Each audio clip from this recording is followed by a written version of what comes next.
Assalamualaikum warahmatullahi wabarakatuh. Di sini saya akan menjelaskan tentang kerajaan Safawi Persia. Latar belakang, bercikal bakal sebuah gerakan Safawi murni, gerakan keagamaan dengan tarekat Safawiyah sebagai sarananya. Masa tarekat Safawi ini berlangsung sejak tahun 1302 sampai 1447 Masehi. Syiah sebagai mazhab negara. Syiah yaitu bentuk pendek dari kalimat bersejarah Syiah Ali, artinya pengikut Ali. Menurut etimologi, bermakna pembela dan pengikut seseorang. Menurut terminologi, Syiah adalah mereka yang menyatakan bahwa Ali bin Abi Thalib sangat utama di antara para sahabat dan lebih berhak untuk memegang tampuk kepemimpinan kaum muslim.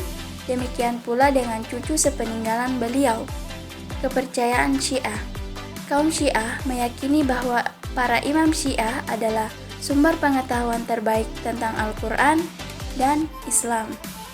Mazhab Syiah. Mazhab Syiah juga percaya bahwa yang berhak menjadi penerus kekhalifahan setelah Nabi Muhammad SAW adalah Ali bin Abi Thalib. Mereka meyakini Ali dipilih langsung oleh Nabi, yang berarti wahyu dari Allah Subhanahu wa Ta'ala.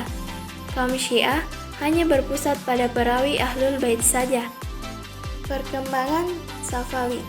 Pada 10 tahun pertama, ia berhasil menguasai seluruh Persia dan bagian timur daerah Bulan Sabit Subur atau Provinsi Kaspia, Gurgan, Yazd, Diyar, Bar, Baghdad, Sirwan, dan Khorasan.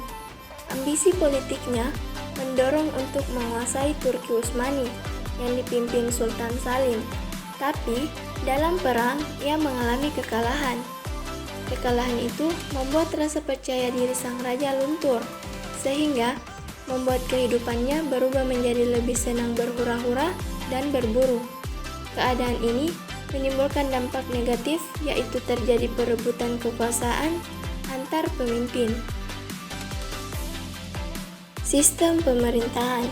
Yang pertama, bentuk pemerintahan monarki absolut. Yang kedua, administrasi.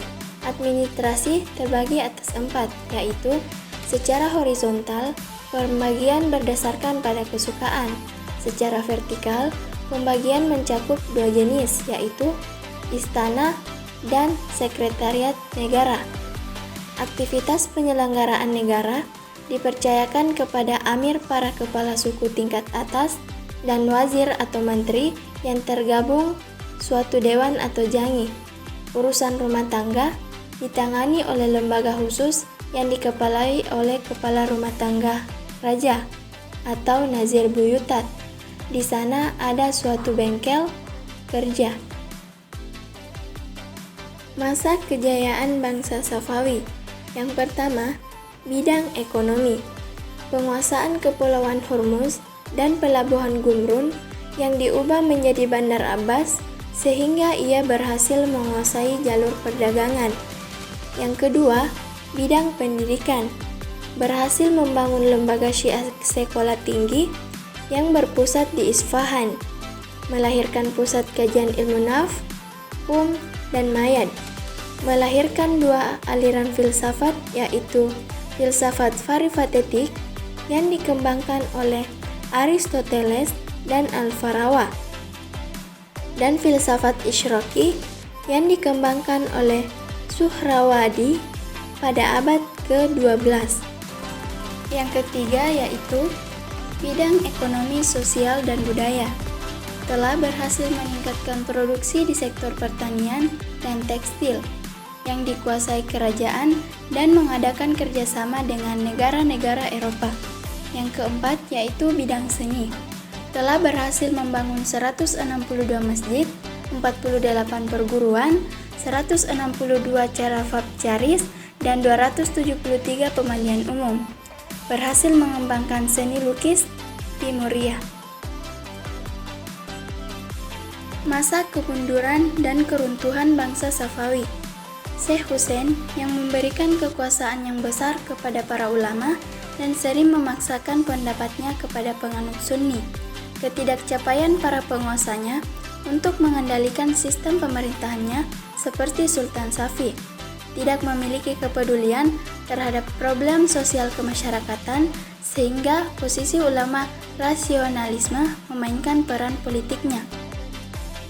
Pasukan militer yang dirintis oleh Abbas I terbengkalai dan terpecah menjadi resimen kecil dan lemah. Konflik berkepanjangan dengan Turki Utsmani. Seringnya terjadi konflik intens dalam hal perebutan kekuasaan di kalangan keluarga istana.